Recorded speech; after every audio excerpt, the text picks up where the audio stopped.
големо.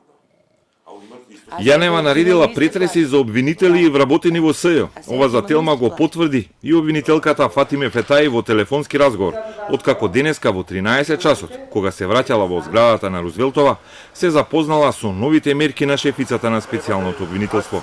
Кога се вратив од пауза, полицаецот ме сопре и ми каже дека мора да ми ја претресе торбата, бидејќи таква наредба е дадена од обвинителката Јанева. Ми каже дека кога на влезот ми викал, не сум го чула и не сум застанала.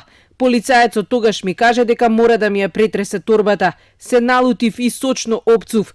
Тргнав во незината канцеларија за да видам зошто како обвинители, кои 4 години се бориме за СЈО, сега по незина наредба треба да бидеме претресувани. Таа беше излезена. Ако сака нека ме отпушти или разреши, но не може да ме третира како криминалец. Ни изјави телефонски обвинителката во СЈО Фатиме Фетаи, која вели дека поради наредбата дури и заплакала од мака. Наредбата за претреси сите ја поврзуваат со тоа што Јанева конечно добила покана да се јави во обвинителството за гонење на организиран криминал и корупција, за да даде исказ во истрагата за рекетот, откако и нејзиниот глас се слушна во италијанските бомби снимени од сведокот Орце Камчев. Односите во СЈО дополнително се влошиле кога на колегиумот во понеделник Јанева им викала на оние обвинители кои биле присутни, дека ако пропадне таа, сите ќе ги повлекла надолу. За коментар ја баравме и специјалната обвинителка во оставка Јанева, но таа не одговори на нашите телефонски повици.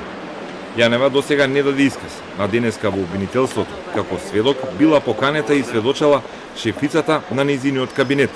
Детали не се откриваат во интерес на истрагата, а ова е вкупно трета вработена во СЈО која сведочи во истрагата за рекетот отворена пред точно 1 месец. Досега искази дадоа обвинителките Лиле Стефанова и Елизабета Јосифовска, а утре ќе сведочи и обвинителот Бурим Рустеми.